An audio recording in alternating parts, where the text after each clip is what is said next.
The sound of code blue alarms echoing through the hospital corridors had become white noise to Emily Chen. But tonight, something felt different. She stood at the nurses' station on the 3rd floor of Metropolitan General Hospital, her fingers moving across the computer keyboard with practiced efficiency as she updated patient charts. The fluorescent lights cast harsh shadows across her face, highlighting the exhaustion that came from working double shifts for the past 3 weeks. Before you jump back in, tell us where you're tuning in from, and if this story touches you, make sure you're subscribed, because tomorrow, I've saved something extra special for you. Through the large windows overlooking the city, Emily could see the evening rush hour traffic creating rivers of red and white light below. Most people were heading home to their families, to warm dinners and comfortable routines. Emily would be here until 7 in the morning, tending to patients who needed her steady hands and compassionate care. It was a life she'd chosen deliberately, one that kept her grounded in service to others while burying memories she preferred to leave undisturbed. "Chen, we need you in room 314, called out Nurse Manager Patricia Williams from across the station. Her voice carried the weary authority of someone who'd been managing hospital chaos for 20 years. "Mrs. Rodriguez is asking for you specifically."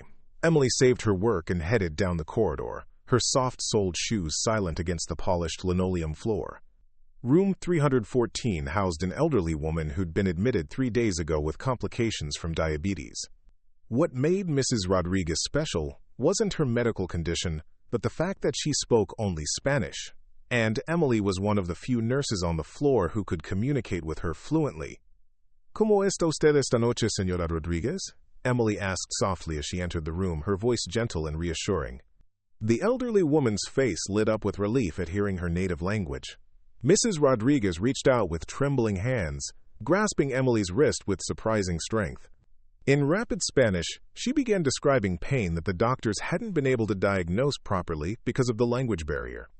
Emily listened intently, her mind automatically translating not just the words but the cultural context behind them.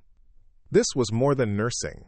This was advocacy for someone who had no voice in a system that didn't understand her.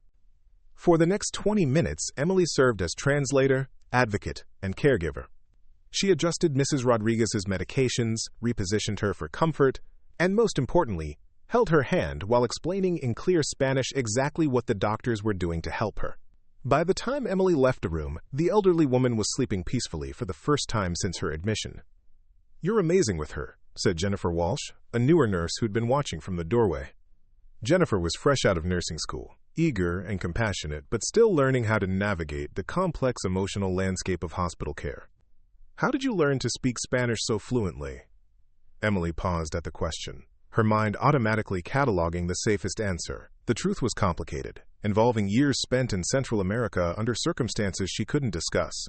Instead, she offered the response she'd practiced. "I studied it in college and spent some time abroad. Languages have always come easily to me." It wasn't technically a lie, but it omitted the crucial detail that her time abroad had involved classified operations that required her to blend seamlessly into local populations. The Spanish she spoke wasn't learned from textbooks. It was acquired through months of deep cover work where a mispronounced word could mean the difference between mission success and catastrophic failure. Jennifer nodded, accepting the explanation without question. That was one of the things Emily appreciated about hospital work. People were too busy saving lives to dig deeply into each other's backgrounds. Her colleagues knew her as a supremely competent nurse who could handle any crisis with calm efficiency. They didn't know about the other skills hidden beneath her scrubs and stethoscope. The emergency department's radio crackled over the hospital's communication system, announcing an incoming trauma. Car accident on Highway 95, multiple casualties expected within 20 minutes. Emily felt the familiar shift in hospital energy as staff members moved with practiced urgency to prepare for the influx of patients. This was the organized chaos she'd grown to love about emergency medicine, where every decision mattered and hesitation could cost lives. "Chen, we're pulling nurses from the floors to help with the trauma," Patricia announced. "Can you handle the emergency department tonight?" Emily nodded without hesitation. The emergency department was where her skills shone brightest, where the fast-paced decision-making in high-pressure situations felt almost comfortable. It was the closest thing to her previous life that she allowed herself to experience. The trauma bay buzzed with controlled activity as the first ambulance arrived. Emily moved seamlessly into the team, her hands working alongside the trauma surgeon to stabilize a patient with multiple fractures and internal bleeding. Her movements were precise and confident, each action flowing naturally into the next as if choreographed. "Vitals are stabilizing," she reported to Dr. Michael Torres, the attending physician who'd been working emergency medicine for 15 years. "Blood pressure holding at 110/70, heart rate down to 85. Dr. Torres glanced at her with appreciation. Over the past 2 years, he'd come to rely on Emily's judgment in critical situations. She had an uncanny ability to anticipate what he needed before he asked for it, and her clinical skills were among the best he'd ever worked with. What impressed him most was her calmness under pressure. While other nurses might show stress in their voices or movements, Emily remained steady regardless of how chaotic things became. "Excellent work," he said as they transferred the patient to surgery. "I don't know what we'd do without you down here." Emily accepted the compliment with a modest smile, but internally she was thinking about the patient's injury pattern. The fractures were consistent with high-velocity impact, but something about the mechanism didn't match the reported accident details. Her mind automatically analyzed the inconsistencies, a habit she'd developed during years when such observations could reveal enemy tactics or concealed threats.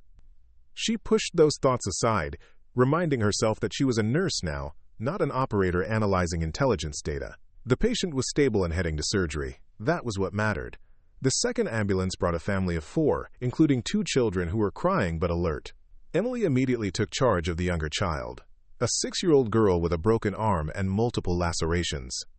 Working with pediatric patients required a different skill set, one that combined medical expertise with the ability to provide comfort and reassurance in frightening situations. "Hi, sweetheart. My name is Emily," she said, kneeling to the child's eye level while simultaneously assessing her injuries. "I'm a nurse, and I'm going to take really good care of you. Can you tell me your name?" "Sarah," the little girl whispered, tears streaming down her dirt-stained cheeks. "Is my mommy okay?" Emily glanced toward the next bed where the child's mother was being treated for more serious injuries. The woman was conscious but clearly in significant pain. Emily made a mental note to keep the children's line of sight blocked until their mother was stabilized. "The doctors are taking very good care of your mommy," Emily said truthfully. "Right now, I need to look at your arm to make sure it heals properly. You're being so brave." As she worked, Emily found herself drawing on skills that had nothing to do with nursing school. Reading micro-expressions to assess pain levels. Using voice modulation to provide comfort. Maintaining situational awareness of everything happening around her while focusing intently on her immediate patient. These were techniques learned through years of training that had prepared her for situations far more dangerous than a hospital emergency room. The child's injuries were straightforward to treat, but Emily took extra time to explain each step of the process. She'd learned long ago that knowledge reduced fear, whether dealing with a wounded ally behind enemy lines or a scared child in a hospital bed. "Dr. Torres," called out Amy Peterson, one of the emergency department clerks. "Hospital administration wants to see you in the conference room. They said it's urgent." Emily looked up from splinting Sarah's arm, noting the unusual tension in Amy's voice. In her experience, unexpected administrative meetings during crisis situations usually meant problems beyond the immediate medical emergency. Her instincts, honed by years of recognizing when situations were about to deteriorate, began sending subtle warning signals. Dr. Torres finished suturing a laceration and removed his gloves with obvious reluctance. "Emily, can you coordinate the trauma response until I get back? You know these cases better than anyone." Preparing and narrating this story took us a lot of time, so if you are enjoying it, subscribe to our channel. It means a lot to us. Now back to the story. The request was unusual, but not unprecedented. Emily had been functioning as an unofficial charge nurse in the emergency department for months, though she'd never sought the formal promotion that would have brought additional scrutiny to her background. She accepted the responsibility with the same quiet competence she brought to everything else. Over the next hour, Emily managed the emergency department with calm efficiency. She coordinated with surgery to ensure optimal patient flow, managed medication protocols for incoming trauma cases, and provided updates to anxious family members. Her Spanish language skills proved invaluable when the accident victims included several undocumented workers who were afraid to provide information to hospital staff. It was during a brief lull in activity that Emily noticed the first signs something was wrong. Dr. Torres had been gone for over an hour, which was unusual for any administrative meeting. More concerning was the absence of Dr. Patricia Sanchez, the hospital's chief medical officer, who typically responded to mass casualty events. The emergency department felt understaffed in ways that went beyond the normal challenges of trauma response. Emily was updating patient charts when Jennifer approached with obvious concern written across her face. "Emily, have you seen Dr. Torres? I've been trying to reach him for 40 minutes, and his phone goes straight to voicemail." "He's in an administrative meeting," Emily replied, though her own unease was growing. "Why? What do you need?" "It's Mrs. Chen in room 8, Jennifer said, using the common surname that had caused confusion when Emily first started working at the hospital. "Her blood pressure is dropping, and I think she might be developing compartment syndrome in her leg. I need a physician to evaluate her." Emily followed Jennifer to examine the patient, her clinical assessment confirming the younger nurse's suspicions. Compartment syndrome was a surgical emergency that required immediate intervention to prevent permanent damage. Without Dr. Torres available, they needed to contact another physician immediately. "I'll try to reach Dr. Martinez in surgery," Emily said, reaching for the phone. But when she dialed the extension, the call wouldn't connect. She tried 2 other departments with the same result. The hospital's internal phone system appeared to be malfunctioning. "Try your cell phone," Jennifer suggested, but Emily's attempt to make an external call failed as well. No signal, despite being in an area where cellular service was typically strong. A cold sensation began forming in Emily's stomach, the same instinctive warning that had kept her alive during dangerous operations overseas. Communication systems didn't fail randomly in multiple ways simultaneously. This felt deliberate, coordinated, like the beginning of something much larger than equipment malfunction. "Jennifer, I need you to stay with Mrs. Chen and monitor her vitals closely," Emily said, her voice remaining calm despite her growing concern. "I'm going to find Dr. Torres." Emily left the emergency department and headed toward the administrative offices on the 2nd floor. The hospital corridors felt different somehow, quieter than usual despite the ongoing trauma response. She passed several security guards who seemed to be positioned in locations she hadn't seen them before, and she noticed that the usual flow of visitors and non-essential staff had significantly decreased. The administrative wing was empty, except for the security guard stationed outside the conference room. Emily recognized him as someone she'd seen around the hospital, but something about his posture seemed off. He stood too straight, too alert, like someone maintaining a military bearing rather than the relaxed vigilance of hospital security. "Excuse me," Emily said, approaching with the friendly professionalism that marked all her interactions. "I need to speak with Dr. Torres. We have a surgical emergency in the emergency department." The guard's response confirmed her suspicions. Instead of the helpful cooperation she expected, he positioned himself more directly in front of the conference room door. "I'm sorry, but Dr. Torres is in an important meeting and cannot be disturbed." Emily noted several details simultaneously. The guard's hand positioning suggested weapons training. His eye movement indicated he was monitoring her while remaining aware of the surrounding area, and his voice carried an authority that seemed inconsistent with hospital security protocols. These were observations that most people would miss, but Emily's background had taught her to read such subtle indicators automatically. "This is a medical emergency," she pressed, testing his response. "A patient could suffer permanent disability without immediate surgical intervention." "I understand your concern," the guard replied, "but my orders are that the meeting cannot be interrupted under any circumstances." Orders? Hospital security guards didn't typically receive orders about meetings. They received instructions or requests, but orders implied a military or paramilitary structure that didn't exist in civilian hospital administration. Emily thanked the guard and turned to leave, but her mind was already shifting into analytical mode. The communication failures, the unusual security positioning, the terminology that suggested military organization, all pointed toward a situation that extended far beyond normal hospital operations. She returned to the emergency department, her outward demeanor unchanged, but her internal threat assessment elevated significantly. Something was happening at Metropolitan General Hospital, something that required skills she'd hoped never to use again. "Any luck finding Dr. Torres?" Jennifer asked as Emily returned to the nurse's station. "Still in his meeting," Emily replied. "Let's focus on what we can control. How's Mrs. Chen?" For the next 30 minutes, Emily managed the emergency department while quietly gathering information.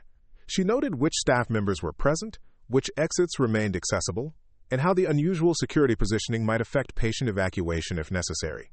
These were assessments that felt automatic after years of similar evaluations in hostile environments. The first concrete confirmation that something was seriously wrong came when Emily attempted to access the hospital's computer system to order additional medications for Mrs. Chen. Instead of the normal login screen, she encountered a message stating that the system was offline for emergency maintenance. Combined with the communication failures, this suggested a systematic shutdown of the hospital's technological infrastructure. Emily excused herself and made her way to the main lobby, moving casually but purposefully through corridors that felt increasingly isolated from the outside world. What she saw confirmed her worst suspicions. The main entrances were blocked by security personnel who were clearly not hospital employees, and the few visitors still present appeared confused and concerned about their inability to leave. She ducked into a supply closet and pulled out her personal cell phone, hoping against expectation that she might get a signal. Nothing. The communication blackout was complete and professionally implemented.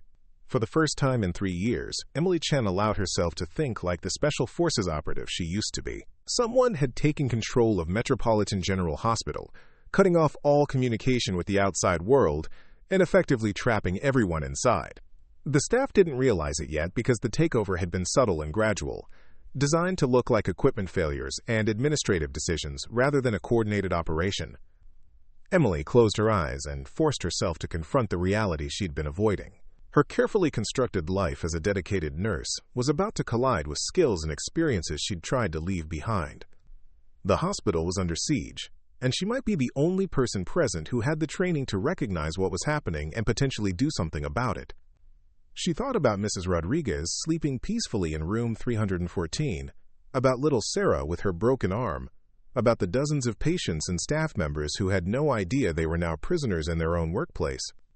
Whatever was happening at Metropolitan General Hospital, it was bigger than a simple robbery or random violence. This level of coordination and technological sophistication suggested planning, resources, and objectives that went far beyond anything local law enforcement was equipped to handle. Emily returned to the emergency department, her mind already beginning to formulate plans she hoped she'd never have to implement.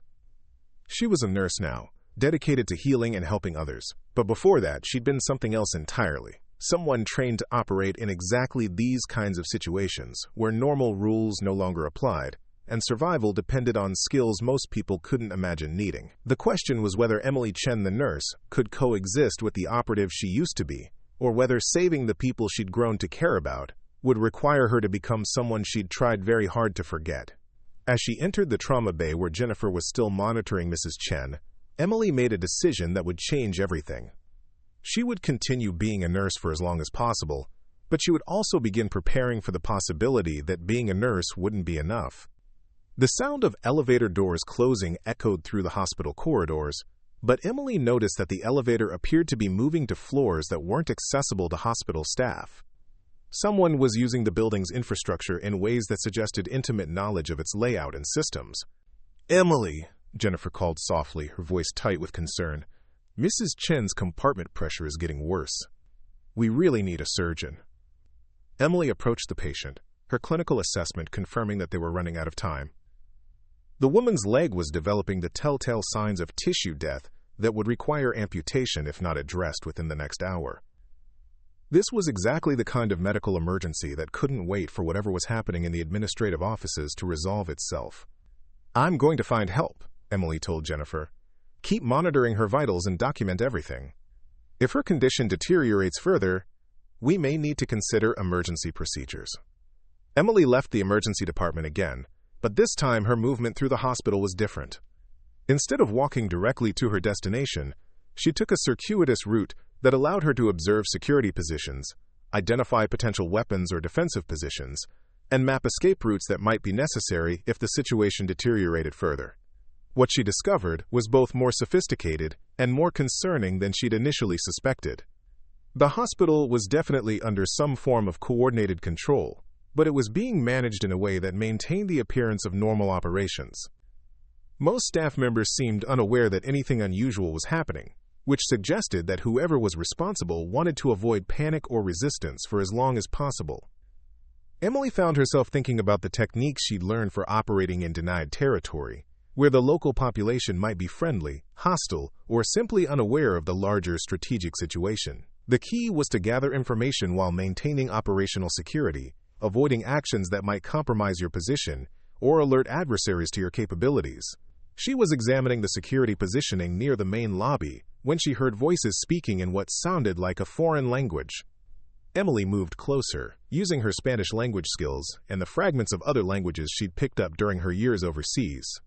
What she heard made her blood run cold. The conversation was in Arabic, and while she could only understand portions of it, the words she caught suggested this was not a random criminal operation.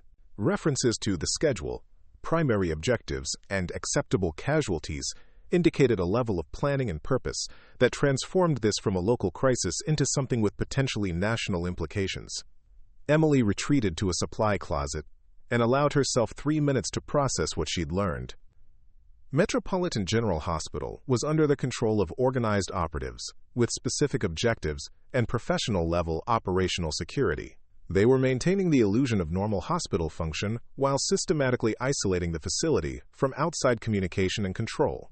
The question was what they wanted and how long they planned to maintain the operation.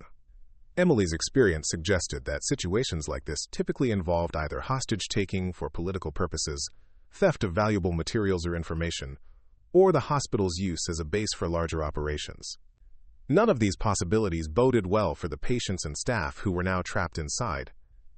Emily returned to the emergency department, her external demeanor unchanged, but her internal planning now focused on worst-case scenarios.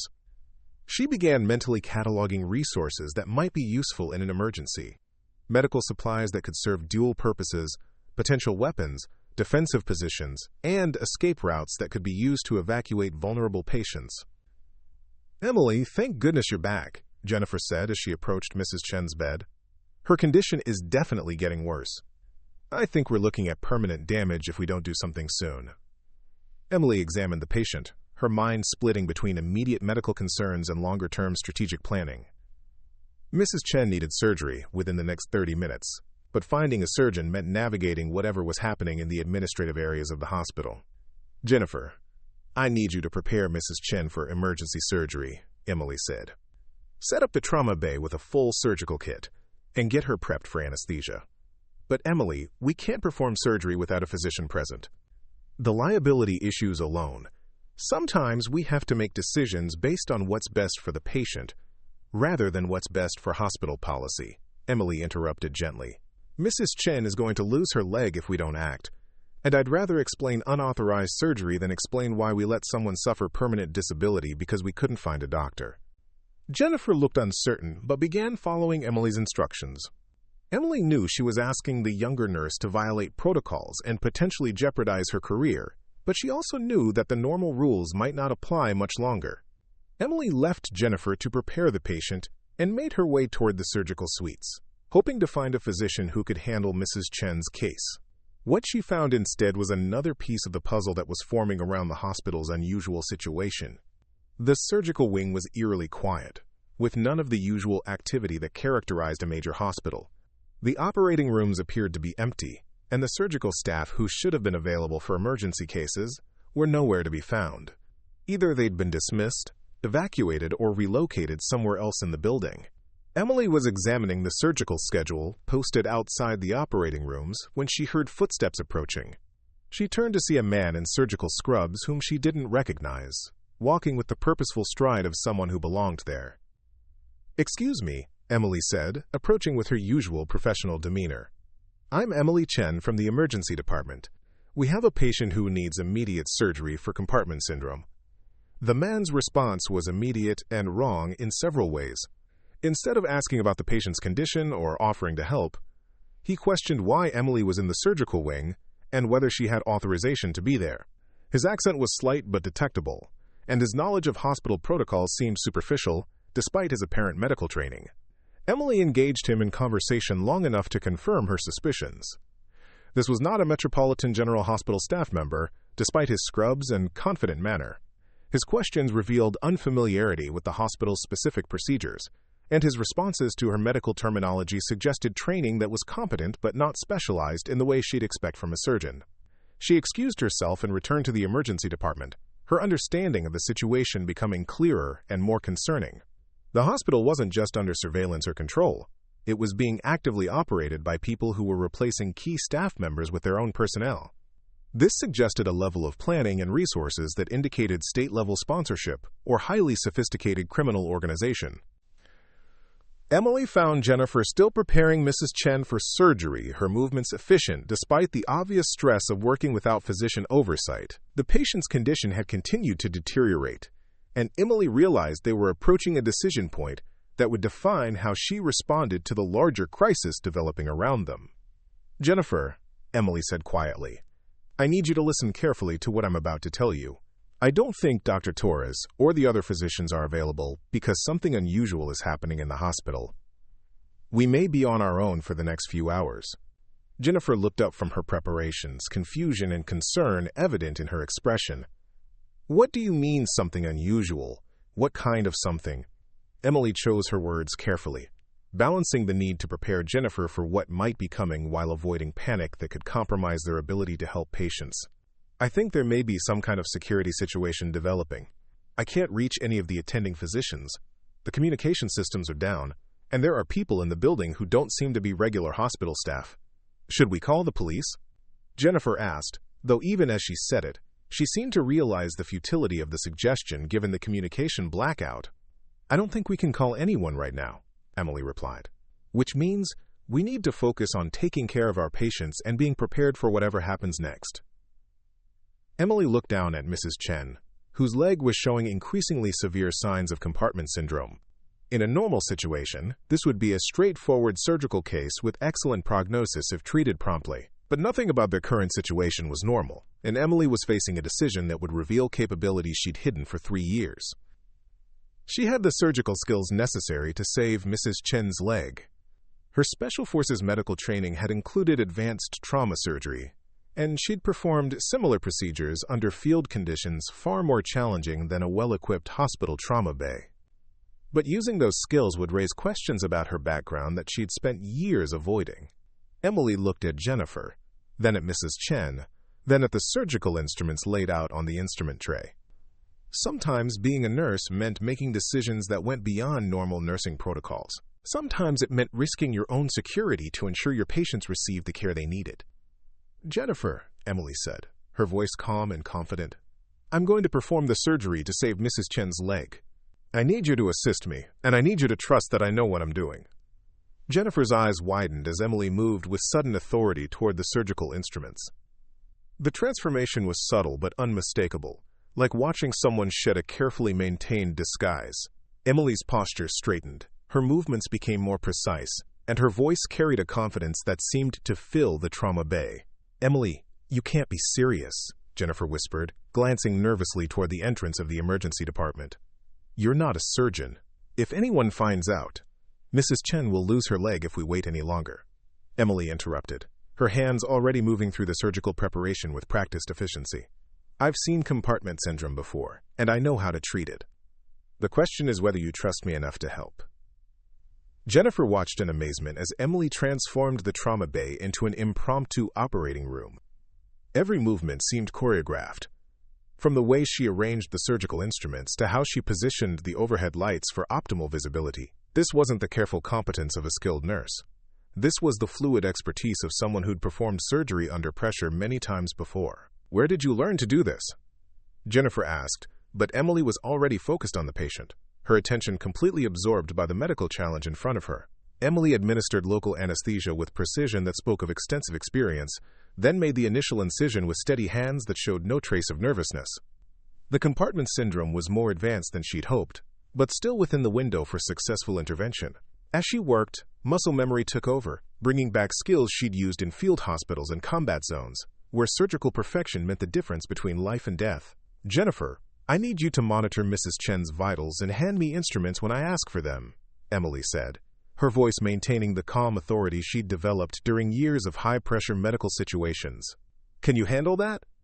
Jennifer nodded, though her expression revealed she was struggling to reconcile the Emily she thought she knew with the surgeon who was confidently working to save their patient's leg. Emily made precise cuts to release the pressure in Mrs. Chen's compartments, her technique flawless, despite working without the usual surgical team support.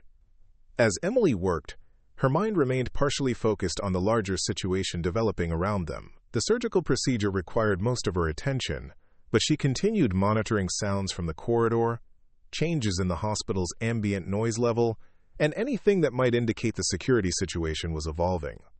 20 minutes into the surgery, Emily heard what she'd been expecting: footsteps in the corridor that didn't match the rhythm of normal hospital traffic. Multiple people moving in coordination, their pace suggesting urgency rather than routine medical response. She continued operating while tracking their movement, noting that they seemed to be conducting some kind of systematic search or inspection of the emergency department. "Emily," Jennifer whispered urgently. "Someone's coming." Emily glanced up from her work to see 3 men in hospital security uniforms approaching the trauma bay. Like the guards she'd encountered outside the conference room, these men carried themselves with military bearing that seemed inconsistent with civilian hospital security. Their positioning as they entered the trauma bay suggested tactical training, with each man automatically covering different areas of the room. "What's going on here?" asked the lead security guard, his voice carrying authority that seemed designed to intimidate rather than inquire. Emily continued working without looking up, her hands steady as she completed the compartment release that would save Mrs. Chen's leg. Emergency surgery for compartment syndrome. The patient was developing tissue necrosis that would have resulted in amputation. "Where's the attending physician?" The guard pressed, moving closer to the operating area in a way that violated every protocol for maintaining sterile surgical conditions. "Unable to locate any available surgeons," Emily replied, finishing the pressure release and beginning the careful process of ensuring adequate blood flow had been restored to the affected tissue. Patient care took priority over administrative protocols. The guards exchanged glances that confirmed Emily's suspicions about their true nature. Hospital security personnel would be familiar with emergency medical procedures and wouldn't question a life-saving intervention. These men were focused on control and compliance rather than patient welfare. "You're not authorized to perform surgery," the lead guard stated flatly. "You need to stop immediately and find proper medical supervision." Emily looked up for the first time since beginning the procedure, her eyes meeting the guards with steady confidence. "This patient will suffer permanent disability if this surgery is interrupted. Are you willing to take responsibility for that outcome?" The question hung in the air like a challenge. Emily had deliberately framed the situation in a way that forced the guards to choose between their operational security and avoiding actions that would clearly harm an innocent patient. It was a calculated risk based on her assessment that their objectives probably didn't include obvious harm to hospital patients. After a tense moment, the lead guard stepped back slightly. "Complete your procedure, but there will be no more unauthorized surgeries. Any further medical decisions must be cleared through appropriate channels." Emily nodded without committing to anything, then returned her attention to Mrs. Chen. The guards remained in the trauma bay, ostensibly observing but actually establishing control over the emergency department's operations. Their presence confirmed that whatever was happening at Metropolitan General Hospital had moved beyond subtle infiltration into active management of hospital functions. Emily completed the surgery with the same precision she'd maintained throughout the procedure, despite working under hostile observation. Mrs. Chen's leg showed excellent blood flow and the tissue appeared viable. The patient would recover full function if the post-operative care was managed properly. "Surgery completed successfully," Emily announced, removing her gloves and documenting the procedure with clinical efficiency. "Patient will require monitoring for post-operative complications and standard compartment syndrome follow-up." Jennifer had watched the entire interaction with growing understanding that Emily possessed capabilities far beyond anything she'd previously demonstrated. The way she'd handled both the surgery and the confrontation with the guards suggested experience with situations that went well beyond normal hospital emergencies.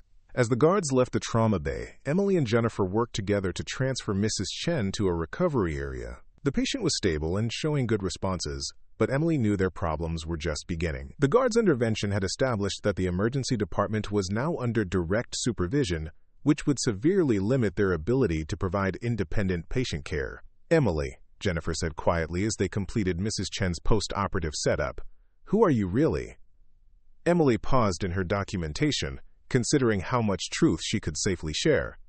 Jennifer had proven trustworthy during the surgery, and Emily suspected they were going to need to work together as the situation continued to develop. But revealing too much about her background could compromise both their safety if the wrong people learned about her true capabilities. "I'm a nurse who's had some unusual training," Emily replied carefully.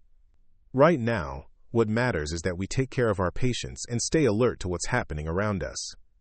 Jennifer seemed to understand that this was as much explanation as she was going to receive, at least for now. She nodded and continued working, but Emily could see her processing the implications of what she'd witnessed during the surgery and the confrontation with the guards. Over the next hour, Emily and Jennifer managed the emergency department under increasingly obvious supervision. The guards had been replaced by personnel who appeared to be medical professionals.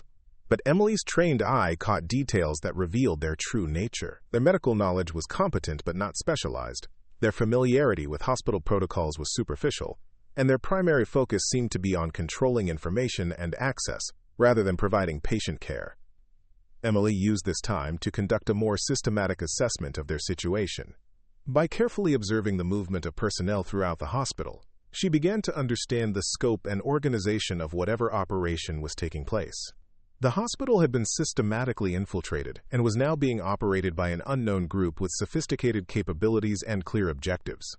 The communication blackout remained complete, with no external phone, internet, or radio contact available. The hospital's internal systems were functioning but appeared to be under external control, with access to certain areas and functions restricted in ways that didn't match normal hospital security protocols. Most concerning was the absence of key hospital personnel. Dr. Torres, Dr. Sanchez, and several other senior staff members remained missing, presumably being held in the administrative areas that were now off-limits to regular hospital staff. This suggested that the operation involved either hostage-taking or the replacement of hospital leadership with the operative's own personnel. Emily was updating patient charts when Amy Peterson approached the nurse's station with obvious distress. The emergency department clerk had been trying to maintain normal operations, but the strain of working under the new restrictions was clearly affecting her.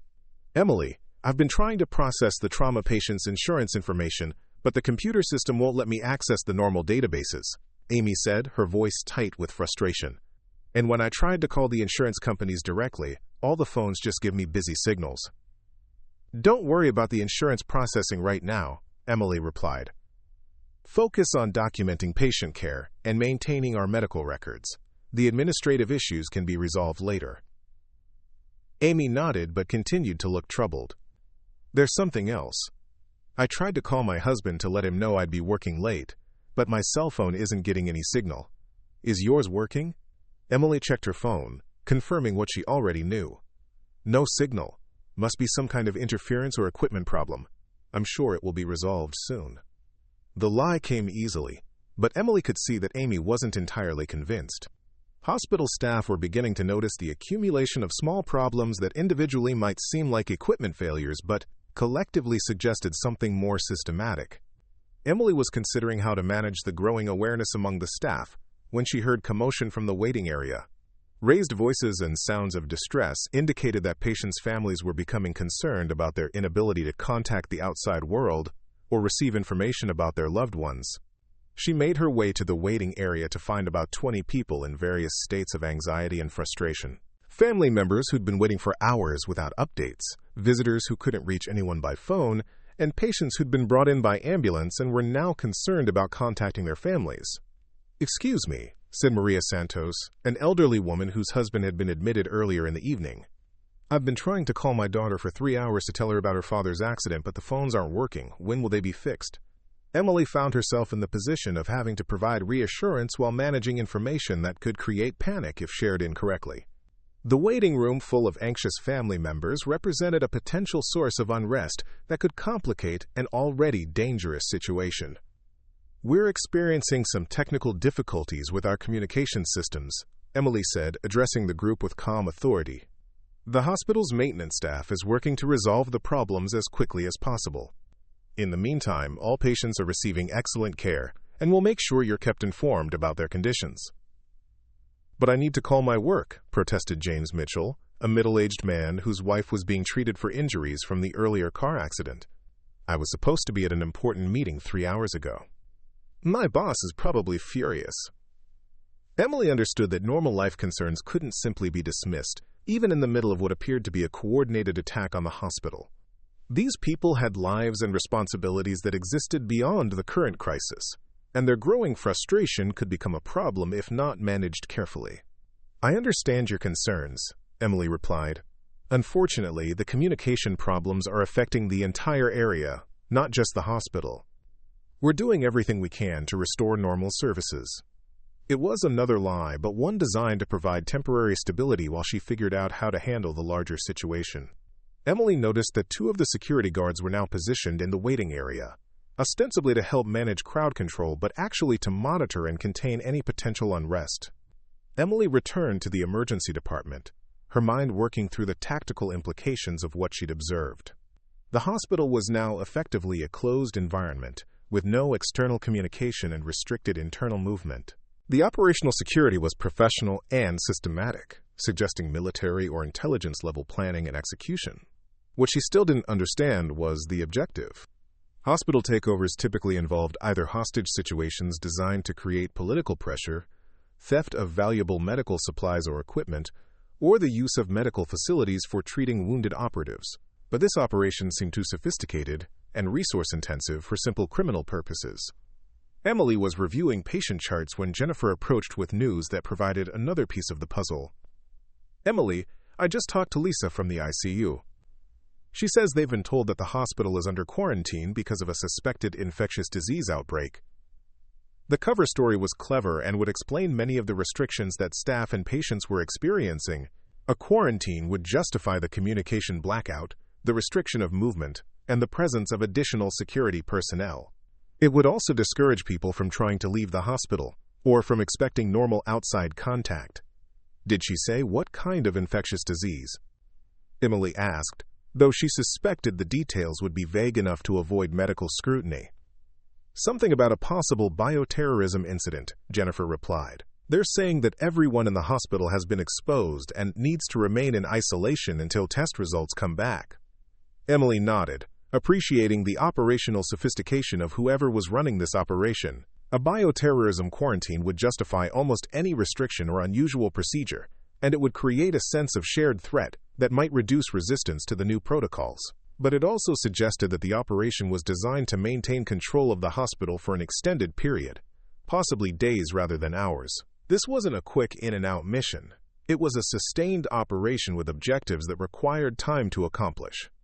Emily was processing this information when alarms began sounding throughout the hospital. Not the familiar code blue alarms that indicated medical emergencies, but the evacuation alarms that were supposed to signal fire or other building emergencies requiring immediate evacuation. The alarms continued for about 30 seconds, then abruptly stopped.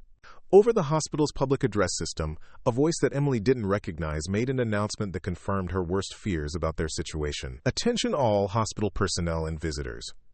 Metropolitan General Hospital is currently under emergency quarantine protocols due to a suspected biological contamination incident. All personnel and visitors must remain in the hospital until decontamination procedures are completed. This is for everyone's safety and protection. Please remain calm and follow all instructions from hospital security personnel." The announcement was followed by additional instructions about restricted areas, modified visiting hours, and the temporary suspension of normal hospital operations. Emily noted that the voice carried a slight accent and used terminology that suggested military rather than medical background. Jennifer looked at Emily with growing alarm. "Emily, this is really happening, isn't it? We're not going home tonight." Emily met her gaze with steady confidence, though internally she was running through tactical assessments and contingency plans. "We're going to take care of our patients and each other. That's what we can control right now." The emergency department suddenly felt different, charged with the tension that came from understanding that their situation had fundamentally changed. They were no longer hospital staff managing a busy night. They were potential prisoners in their own workplace, dependent on skills and knowledge that most of them didn't possess. Emily, however, possessed exactly those skills. Years of training in hostile environments, experience with captivity scenarios, and combat medical expertise that could prove crucial in the hours ahead. The question was whether she could use those capabilities while maintaining her cover and protecting the people she'd grown to care about. As if summoned by her thoughts, the lead security guard from earlier returned to the emergency department, this time accompanied by a woman in medical scrubs whom Emily didn't recognize. The woman's bearing and confidence suggested she was assuming administrative authority over the department. "I'm Dr. Rebecca Hamilton," the woman announced to Emily and Jennifer. "I'll be coordinating emergency department operations during the quarantine period. I need a full report on all current patients and their treatment status." Emily studied Dr. Hamilton carefully, noting details that most people would miss. Her medical knowledge seemed genuine, but her familiarity with hospital-specific protocols was limited. Her accent matched the one from the announcement, and her mannerisms suggested someone accustomed to command authority in structured environments. "Dr. Hamilton," Emily replied professionally, "we have 4 patients currently under observation, including one post-operative patient who requires continued monitoring. All are stable, but several need specialist consultations that we haven't been able to arrange. Provide me with detailed charts for each patient," Dr. Hamilton instructed. "All medical decisions will now be cleared through me before implementation." Emily complied with the request while mentally cataloging everything she could learn about Dr. Hamilton's medical knowledge and decision-making patterns. Understanding the capabilities and limitations of their new supervisors could be crucial for protecting patient welfare and identifying opportunities to regain some operational autonomy. As Dr. Hamilton reviewed the patient charts, Emily noticed her focus on specific types of information that seemed unrelated to immediate medical care. She was particularly interested in patients' identities, their reasons for being in the hospital, and their family connections. This suggested that the hospital takeover might be connected to specific individuals, rather than being a purely opportunistic operation. Emily was updating Mrs. Chen's post-operative notes when she heard familiar voices from the corridor. Dr. Torres and Dr. Sanchez were approaching the emergency department, but they were accompanied by guards, and their demeanor suggested they were operating under significant constraints. "Emily, Jennifer," Dr. Torres said as he entered the trauma bay, his voice carrying undertones that hadn't been there earlier in the evening. "I understand you handled a surgical emergency while I was unavailable. I'd like to review the case with you." Emily recognized the careful phrasing that suggested Dr. Torres was communicating under hostile observation. His words were chosen to sound like normal medical consultation, while actually conveying that he was aware of the constraints they were all operating under. The patient presented with acute compartment syndrome that required immediate surgical intervention, Emily reported, using equally careful language. "The procedure was successful, and the patient is showing good recovery indicators." Dr. Torres examined Mrs. Chen and reviewed Emily's surgical notes, his expression revealing professional appreciation despite the unusual circumstances. "Excellent technique and documentation. The patient clearly received optimal care under challenging conditions." The comment was addressed to Emily, but it was clearly intended for Dr. Hamilton's benefit. Dr. Torres was establishing Emily's medical credibility in a way that might provide her with additional authority and autonomy in future situations. Dr. Hamilton appeared to accept this assessment, though Emily noticed she made notes about the interaction that suggested ongoing evaluation of the hospital staff's capabilities and potential for resistance. Over the next several hours, Emily observed the systematic transformation of Metropolitan General Hospital from a civilian medical facility into something resembling a military medical operation. The new supervisors implemented protocols that emphasized control and information management over patient care, though they were careful to maintain adequate medical standards to avoid obvious harm. Emily found herself in an increasingly complex position. Her nursing skills and demonstrated surgical capability had earned her a degree of trust from both the legitimate hospital staff and their new supervisors. This gave her access to information and opportunities that could be crucial for understanding the true scope of the operation and potentially developing countermeasures. But using that access would require revealing more of her special operations background, which could compromise her safety and effectiveness if the wrong people learned about her true capabilities. She was walking a careful line between maintaining her cover and preparing for actions that might become necessary as the situation continued to develop. The critical moment came when Emily was called to assist with a new patient admission. A man in his 50s had been brought in with what appeared to be cardiac symptoms, but Emily's assessment revealed something far more concerning. The patient's condition suggested poisoning rather than natural cardiac distress, and his identity was listed as Robert Kim, a name that Emily recognized from her previous intelligence briefings. Robert Kim was a scientist who worked on classified government research projects related to biological weapons defense. His presence at Metropolitan General Hospital, combined with the sophisticated nature of the facility takeover, suddenly provided a possible explanation for everything that was happening. Emily realized that she might be witnessing not just a hospital siege, but the preliminary phase of an operation designed to extract or eliminate someone with access to extremely sensitive national security information. The implications were staggering, and they transformed her situation from a local crisis into something with potential international consequences. As she worked to stabilize Robert Kim while maintaining the appearance of routine medical care, Emily made the decision that would define everything that happened next. She was no longer just a nurse caught in an unfortunate situation. She was potentially the only person present with the skills and knowledge necessary to prevent a catastrophic intelligence breach. The transformation was subtle but complete. Emily Chen, the dedicated nurse, remained, but she was now joined by the Special Forces operative she used to be, someone trained to operate in exactly these kinds of high-stakes situations where national security hung in the balance.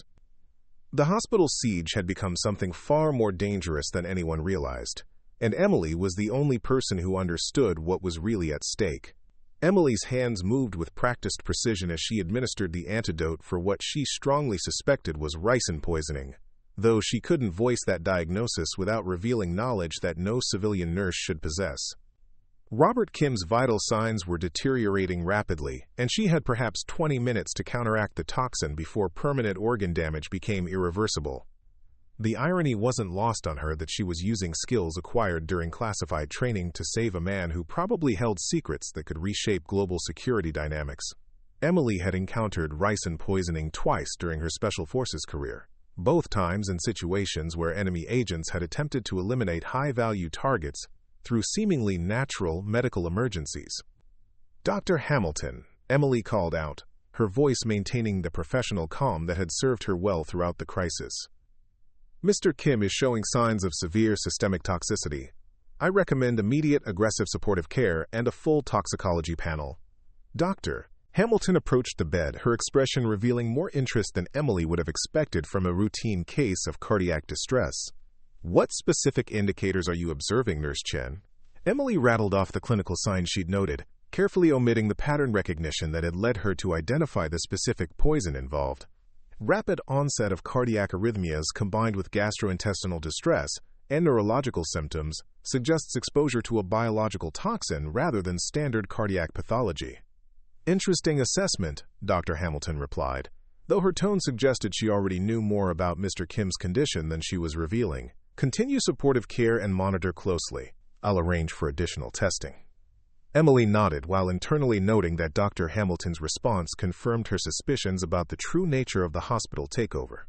The woman showed no surprise at the suggestion of poisoning, which meant either she had medical knowledge that Emily hadn't initially recognized, or she knew exactly why Robert Kim was in the emergency department. As Emily worked to stabilize Mr. Kim, she became aware of increased activity throughout the hospital. More personnel in medical scrubs were moving through the corridors, but their movement patterns suggested coordination and purpose that went beyond normal medical response. They were positioning themselves strategically, establishing control over key areas while maintaining the appearance of routine medical operations. Jennifer approached with obvious concern about their newest patient. "Emily, Mr. Kim's family is in the waiting room asking about his condition. They seem really worried, and they're asking a lot of questions about why they can't reach anyone by phone." Emily glanced toward the waiting area, where she could see a middle-aged woman and two younger adults who appeared to be Mr. Kim's wife and children. Their distress seemed genuine, which suggested they weren't part of whatever operation was targeting the scientist. That made them potential complications in a situation that was already extremely volatile. "Tell them that Mr. Kim is receiving excellent care and that we'll update them as soon as we have more information," Emily instructed. "And Jennifer, try to keep them calm. Family members who are upset can sometimes make medical emergencies more difficult to manage." Emily was actually thinking about operational security rather than medical management, but Jennifer accepted the explanation without question. Emily had learned that people generally accepted reasonable explanations for unusual requests, especially when those explanations aligned with their existing understanding of how things worked. Over the next hour, Emily managed Robert Kim's care while conducting a systematic assessment of the hospital's new security posture.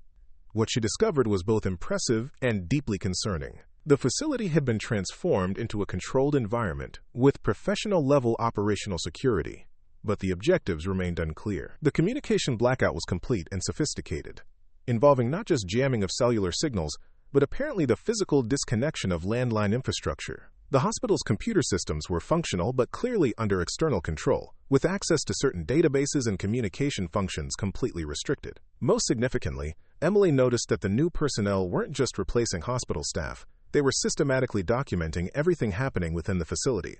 Patient information, staff activities, visitor identities, and even routine medical procedures were being recorded with a level of detail that suggested intelligence gathering rather than medical administration. Emily was updating Mr. Kim's chart when she overheard a conversation between two of the replacement security guards that provided crucial insight into their timeline and objectives. They were speaking in what sounded like Russian, discussing shift changes and reporting schedules that suggested a planned operation duration of at least 72 hours. The conversation also included references to the package and extraction protocols, which strongly suggested that Robert Kim wasn't just a target for elimination, but potentially for kidnapping. If her assessment was correct, the entire hospital takeover was an elaborate operation designed to isolate and extract a single individual without triggering the kind of immediate law enforcement response that would come from an obvious kidnapping attempt. Emily felt a chill as she realized the sophistication of what she was witnessing. This wasn't a criminal operation or even a typical terrorist attack. It was a state-sponsored intelligence operation with resources and planning that indicated months of preparation. The fact that it was happening on American soil suggested either foreign intelligence services or domestic actors with access to extremely sophisticated capabilities. The immediate question was what role Emily should play in responding to the situation. Her training and experience made her uniquely qualified to understand what was happening and potentially to disrupt it, but any action she took would expose her background and could put innocent people at risk. Emily was wrestling with these considerations when alarms began sounding throughout the hospital again, but this time they didn't stop after 30 seconds. The persistent sound was joined by flashing lights and an announcement that made Emily's blood run cold. Attention all personnel. We have detected a security breach in the hospital's isolation protocols. All staff and visitors must remain in their current locations until the breach can be contained. Anyone found outside authorized areas will be subject to immediate detention for their own safety and the safety of others. The announcement was followed by the sound of doors being locked electronically throughout the facility. Emily tested the emergency department's exits and confirmed that they were now secured from the outside.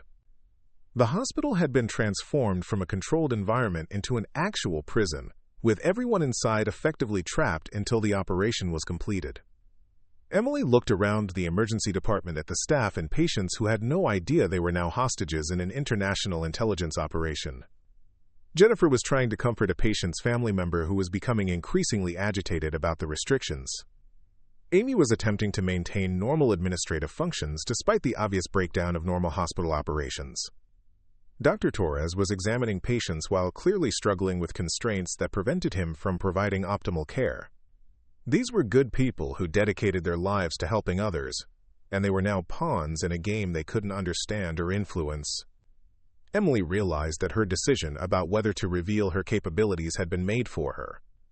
She couldn't stand by and watch innocent people suffer because she was afraid of compromising her cover. The transformation was subtle, but decisive. Emily began moving through the emergency department with a different kind of awareness, noting potential weapons, defensive positions, and tactical advantages that might become relevant in the hours ahead. She was still a nurse providing medical care, but she was also now a special forces operative conducting reconnaissance in hostile territory. Emily's opportunity came when Dr. Hamilton called her to assist with what was described as a consultation about Mr. Kim's condition. Emily followed her to a small conference room adjacent to the emergency department, expecting a medical discussion but immediately recognizing that she was walking into something entirely different. 3 men were waiting in the conference room, and none of them were medical personnel despite their hospital scrubs. Emily's trained eye caught details that revealed their true nature. The way they positioned themselves to control the room's exits, their alertness patterns that suggested weapons training, and subtle communication signals that indicated coordination and hierarchy. "Nurse Chen," Dr. Hamilton said, her voice carrying a new authority that dispensed with any pretense of normal medical interaction. "We understand that you have exceptional medical skills, as demonstrated by your surgical intervention earlier this evening." Emily maintained her professional demeanor while internally shifting into the operational mindset she'd developed during years of dangerous missions. "I did what was necessary to save a patient's life. That's what nurses do." "Indeed," replied one of the men, his accent clearly Russian despite his attempt to minimize it. "We also understand that you have additional capabilities that might be useful in our current situation." The statement hit Emily like a physical blow. Somehow, these people knew about her background. Either they'd identified her through intelligence gathering, or someone had provided them with information about her special forces career. This transformed the situation from a tactical challenge into a direct personal threat. Emily's mind raced through possibilities. If they knew about her background, they might try to coerce her cooperation by threatening other hospital staff. They might also see her as a threat that needed to be neutralized before she could interfere with their operation. Either way, her cover was blown, and she needed to adapt quickly to survive. "I'm not sure what you're referring to," Emily replied carefully. "I'm a registered nurse with experience in emergency medicine. If you have specific medical questions about Mr. Kim's care, I'm happy to help." "Emily Chen," the Russian said, consulting a tablet that presumably contained her personnel file. "Former Staff Sergeant, United States Army Special Forces. Medical specialist with advanced training in trauma surgery, battlefield medicine, and unconventional warfare. 3 tours in Afghanistan, 2 in Iraq, 1 classified deployment in Syria. Honorably discharged 3 years ago, and subsequently employed as a civilian nurse." Emily felt her carefully constructed world collapsing around her. These people had access to classified military records that should have been protected by multiple layers of security. This suggested resources and connections that went far beyond what she'd initially assessed. "Impressive record," Dr. Hamilton added, "particularly your medical innovations under combat conditions. We think those skills could be very valuable in our current operation." Emily realized she was facing a choice that would define not just her own fate, but potentially the outcome of whatever was happening at Metropolitan General Hospital. She could continue denying her background and hope to maintain some element of surprise. Or she could acknowledge their knowledge and try to negotiate from a position of revealed but potentially useful expertise. "What exactly are you asking me to do?" Emily said, deciding that partial honesty might be her best strategy for protecting the innocent people depending on her. "Mr. Kim requires specialized medical care that goes beyond routine emergency medicine," the Russian explained. "We need someone with your particular combination of medical expertise and operational security awareness to ensure he receives optimal treatment during a rather complex extraction process." Emily understood immediately what they were proposing. They wanted her medical skills to keep Robert Kim stable during what was essentially a kidnapping operation. Her Special Forces background would ensure she could handle the security aspects of providing medical care in a hostile environment. "And if I refuse?" Emily asked, though she suspected she already knew the answer. "That would be unfortunate for everyone involved," Dr. Hamilton replied. "Mr. Kim's condition is quite serious, and without proper medical support, he might not survive the next few hours. Additionally, the hospital staff you work with might find their own situation becoming more difficult if we can't count on your cooperation." The threat was clear and professionally delivered. Emily could cooperate and use her skills to help with their operation, or she could refuse and watch as both Robert Kim and her colleagues suffered the consequences. It was exactly the kind of impossible choice that she'd hoped never to face again after leaving the military. Emily looked around the conference room at the 3 men and Dr. Hamilton, noting details that might become relevant if the situation deteriorated further. Their positioning, their equipment, their body language, and their apparent chain of command all provided information that could be crucial for tactical planning. "I need to understand exactly what you're asking me to do," Emily said. "What kind of medical support does Mr. Kim require, and what are the risks to the other patients and staff in the hospital?" "Mr. Kim needs to be stabilized for transport," the Russian explained.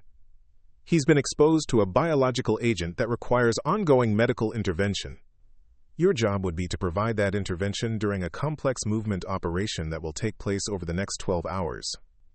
Emily noted the careful phrasing that avoided admitting they had poisoned Robert Kim, though the timeline suggested they were planning to extract him from the hospital within the next half day. This was consistent with her assessment that the entire operation was designed to isolate and kidnap the scientist without triggering immediate law enforcement response. What guarantees do I have about the safety of the hospital staff and patients? Emily pressed. These are innocent people who have nothing to do with whatever brought you here. Hospital personnel who cooperate with our security protocols will be unharmed, Dr. Hamilton replied. Our objective is to complete our mission with minimal disruption to normal hospital operations. Emily recognized the diplomatic language that meant hospital staff would be safe as long as they didn't interfere with the operation, but anyone who became a problem would be dealt with accordingly. It was a standard operational approach that prioritized mission success while attempting to minimize unnecessary complications. Emily was formulating her response when alarms began sounding again, but this time they were different. Instead of the building evacuation alarms they'd heard earlier, these were the specific tones that indicated external emergency services were attempting to contact the hospital. The sound suggested that someone outside had realized something was wrong at Metropolitan General Hospital and was trying to establish communication. This could be routine emergency services coordination, or it could indicate that law enforcement was beginning to respond to the situation. Emily watched the reactions of her captors to the alarms, noting that they seemed more concerned than surprised. This suggested they had anticipated that their operation might eventually attract outside attention, but they were hoping to complete their objectives before any effective response could be organized. It appears our timeline may be accelerating, the Russian said, consulting his tablet again. Nurse Chen, we need your decision now. Will you provide medical support for Mr. Kim's transport, or do we need to make alternative arrangements? Emily understood that alternative arrangements likely meant they would attempt to move Robert Kim without proper medical support, which could kill him, and they would probably secure her cooperation through threats to her colleagues rather than voluntary agreement. She also realized that her unique position might give her opportunities to interfere with their operation while appearing to cooperate. If she could gain their trust by providing competent medical care, she might be able to gather intelligence about their plans and potentially disrupt them when the moment was right. I'll help with Mr. Kim's medical care, Emily said, her voice steady despite the magnitude of what she was committing to. But I need guarantees about the safety of the hospital staff, and I need to be kept informed about any plans that might affect patient welfare. Acceptable, the Russian replied. You'll work directly with our medical team to ensure Mr. Kim remains stable during transport. Dr. Hamilton will coordinate with you on the operational details. Emily nodded, though internally she was already beginning to plan how she might use her position to protect the innocent people who depended on her, while potentially sabotaging an operation that threatened national security. It would require all of her medical skills, her special operations training, and her ability to think tactically under extreme pressure. The conference room meeting concluded with Emily being escorted back to the emergency department, where she found the situation had evolved significantly during her absence. Additional security personnel were now positioned throughout the area, and the hospital staff was clearly aware that their circumstances had fundamentally changed. Jennifer approached Emily with barely controlled anxiety. Emily, they won't let anyone leave their assigned areas, and they're asking detailed questions about all the patients. What's happening? Emily looked around the emergency department at the people she'd worked with for 3 years. Good people who'd become unknowing participants in an international intelligence operation. Dr. Torres was treating patients under obvious constraints.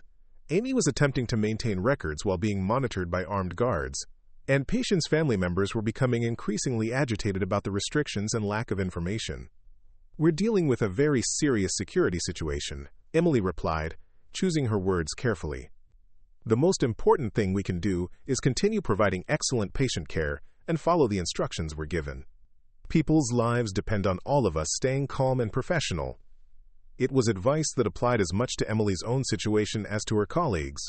She was now operating in a complex environment where her actions as a nurse and as a former Special Forces operative had to be carefully balanced to protect innocent lives, while potentially preventing a catastrophic intelligence breach. Emily returned to Robert Kim's bedside, where his condition had stabilized somewhat but remained critical. The antidote she'd administered was working, but he would require ongoing medical support to survive the next 24 hours. His life was now directly tied to her ability to navigate the dangerous game she'd been forced to play. As Emily checked his vital signs and adjusted his medications, she became aware that Dr. Hamilton was observing her work with intense interest. The woman was clearly evaluating Emily's medical capabilities and her compliance with their operational requirements. "His condition is improving," Emily reported professionally. "The toxin appears to be metabolizing, but he'll need continued monitoring and supportive care." "Excellent," Dr. Hamilton replied. "We'll be moving him to a more secure location within the hospital shortly. You'll accompany us to provide medical oversight during the transport." Emily nodded while mentally noting that this would give her an opportunity to see more of the hospital's current security arrangement and potentially gather intelligence about the operation's scope and timeline. Every piece of information could be crucial for the decisions she might need to make in the hours ahead. The sound of helicopters approaching the hospital added another layer of complexity to the situation. Emily couldn't tell whether they were part of the operation or represented external response, but their presence suggested that events were beginning to accelerate beyond anyone's ability to control them completely. Emily looked down at Robert Kim, then around the emergency department at her colleagues and the patients depending on their care. She was no longer just a nurse caught in an unfortunate situation. She was a former Special Forces operative who might be the only person present with the skills and knowledge necessary to prevent a disaster with national security implications. The question was whether Emily Chen, the nurse and the operative she used to be, could work together to protect innocent lives while potentially stopping an intelligence operation that threatened everything she'd sworn to defend. The answer would be determined by the choices she made in the critical hours ahead, when being a healer and being a warrior would have to somehow become the same thing.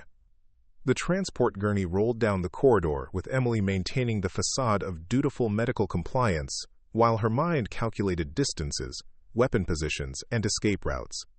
Robert Kim remained unconscious but stable as they moved toward what Dr. Hamilton had described as a, quote, secure treatment facility on the hospital's 4th floor. Emily noticed immediately that their destination was the surgical wing she'd explored earlier, now transformed into something resembling a field hospital. The operating rooms had been converted into holding areas, and sophisticated communication equipment occupied spaces that should have contained medical devices. "Impressive setup," Emily commented, hoping to gather intelligence through casual conversation. "Temporary but functional," the Russian replied, gesturing toward monitoring equipment that definitely hadn't come from hospital inventory. "Mr. Kim will receive excellent care while we complete our arrangements." Emily transferred Robert Kim to a monitoring bed, noting the room's single exit and the positioning of 2 guards who clearly weren't hospital security. Her medical training demanded she focus on her patients' welfare, but her operational instincts were cataloging everything that might become relevant in the next few hours. The sound of helicopters was growing louder, and Emily could see flashing lights through the windows that suggested emergency vehicles surrounding the hospital. Whatever was happening outside, it indicated that their isolation was no longer complete. "Dr. Hamilton," one of the guards called out, approaching with obvious urgency. "We're receiving communications from federal agents outside. They're requesting verification of hospital personnel and patient status." Emily felt a surge of hope mixed with concern. Federal response meant someone had recognized the situation's true nature, but it also meant the stakes were about to increase dramatically. Cornered intelligence operatives with hostages was a scenario that rarely ended well for anyone involved. "How much time do we have?" Dr. Hamilton asked, her professional composure beginning to show cracks. "Unknown, but they're establishing a perimeter and requesting immediate communication with hospital administration. Our window is closing rapidly." Emily continued monitoring Robert Kim's vital signs while listening to the conversation that would determine everyone's fate. The operatives were clearly preparing for evacuation, but their timeline had been compressed by external pressure they hadn't anticipated. "Nurse Chen," Dr. Hamilton said, turning toward Emily with renewed intensity. "Mr. Kim needs to be prepared for immediate transport. We're moving to the secondary extraction point." Emily understood that she was about to witness the culmination of an operation that had taken months to plan and implement, but she also recognized that the compressed timeline might create opportunities for someone with the right skills and sufficient determination. "His condition isn't stable enough for transport," Emily replied truthfully. Moving him now could cause cardiac arrest or respiratory failure. Then stabilize him quickly, the Russian demanded. We have perhaps 20 minutes before the situation becomes untenable. Emily began working with focused efficiency, but instead of simply stabilizing Robert Kim for transport, she was actually preparing him for something entirely different. Using her medical access and the trust she'd established, Emily began implementing a plan that would require split-second timing and absolute precision. She administered medications that would temporarily strengthen Robert Kim's cardiac function, while simultaneously preparing a cocktail of drugs that would render the guards unconscious if she could find a way to deliver them. Her Special Forces medical training had included unconventional applications of standard medications, knowledge that seemed specifically relevant to her current situation. "Dr. Hamilton," Emily called out, "I need additional medications from the emergency department pharmacy. Mr. Kim's cardiac output is dropping, and I don't have the right drugs here." "Take one of the guards with you," Dr. Hamilton replied, clearly reluctant to let Emily move freely through the hospital but recognizing the medical necessity. Emily accompanied one of the guards to the pharmacy, where she gathered the medications she actually needed while palming additional vials that might prove useful in the confrontation she was planning. Her movements were efficient and professional, giving no indication that she was preparing for anything beyond routine medical care. Returning to the improvised treatment room, Emily found the atmosphere significantly more tense. The sound of helicopters had been joined by loudspeakers, demanding communication with hospital personnel, and the operatives were clearly preparing for immediate evacuation. Emily resumed her position beside Robert Kim's bed, ostensibly adjusting his medications but actually preparing the final elements of her plan. Everything would depend on timing, positioning, and her ability to transition from nurse to operative in the space of seconds. "Transport team is ready," one of the guards announced. "We move in 5 minutes." Emily looked around the room, noting the positions of the 4 operatives, the location of their weapons, and the routes to the room's single exit. Her plan would work only if she could neutralize the immediate threats while simultaneously protecting Robert Kim and maintaining his medical stability. The moment came when Dr. Hamilton moved closer to check Robert Kim's chart, positioning herself within arm's reach of Emily's prepared syringe. In one fluid motion, Emily pivoted from the patient's bedside, injected the sedative into Dr. Hamilton's neck, and used the woman's falling body as cover while reaching for the guard's weapon. Training took over as Emily disarmed the first guard and used his weapon to neutralize the second before either could react to her sudden transformation from compliant medical professional to lethal operative. The entire sequence lasted less than 10 seconds, but it completely reversed the power dynamic in the room. "Don't move," Emily commanded the Russian, her voice carrying the authority of someone accustomed to life-and-death situations. "Your operation is over." The Russian raised his hands slowly, his expression revealing grudging respect for the speed and efficiency of Emily's actions. "Impressive, Staff Sergeant Chen, though I suspect this complicates your situation considerably." Emily maintained her weapon position while checking Robert Kim's condition, confirming that the confrontation hadn't compromised his medical stability. "My situation is fine. Yours is about to become very difficult." Using the communication equipment the operatives had installed, Emily contacted the federal agents outside, identifying herself and providing a tactical assessment of the situation within the hospital. The response was immediate and professional, confirming that rescue teams were prepared to enter the facility. Over the next hour, Emily coordinated with federal agents to secure the hospital systematically, ensuring that all remaining operatives were neutralized while protecting hospital staff and patients. Her unique position as both a medical professional and a trained operative made her invaluable in managing the complex process of returning the facility to normal operations. Robert Kim regained consciousness as Emily was transferring his care to a federal medical team. His first words were a whispered thank you that carried the weight of someone who understood exactly what had been at stake. "You saved more than just my life," he said, his voice weak but determined. The information they were trying to extract could have compromised national security for decades. Emily nodded, though her primary satisfaction came from seeing her patients and colleagues safe, rather than from any strategic victory. Jennifer approached with tears of relief. Dr. Torres resumed normal patient care, and the emergency department began returning to its proper function as a place of healing rather than a battleground. Colonel Rebecca Martinez arrived as part of the federal response team, her uniform and bearing immediately familiar to Emily despite 3 years of civilian life. Staff Sergeant Chen, it seems reports of your retirement were somewhat exaggerated. I'm a nurse now, Colonel, Emily replied, though she understood that her actions had probably complicated any hope of maintaining her civilian identity. Indeed you are, Colonel Martinez acknowledged, and apparently an exceptional one.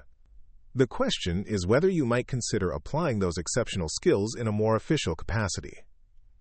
Emily looked around the emergency department, where normal hospital operations were resuming, and patients were receiving the care they needed. This was the life she'd chosen, the mission she'd committed to when she left the military. But the events of the past 12 hours had demonstrated that sometimes being a healer required skills that went beyond conventional medical training. I'll need to think about that, Emily said, her attention already returning to the patients who needed her care. 3 weeks later, Emily was updating patient charts when Jennifer approached with news that had become routine since the hospital siege. Another reporter wanted to interview the nurse who'd single-handedly stopped an international intelligence operation. Another federal agency wanted to discuss potential employment opportunities. And another colleague wanted to express gratitude for her actions that night.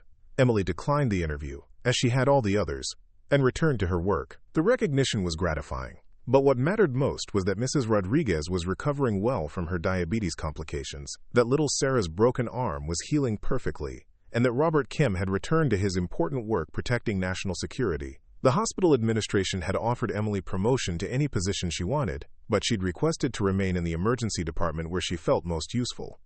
Some challenges required special operations training to resolve, but most required nothing more than competent medical care delivered with compassion and dedication. Emily Chen was still a nurse, still committed to healing and helping others.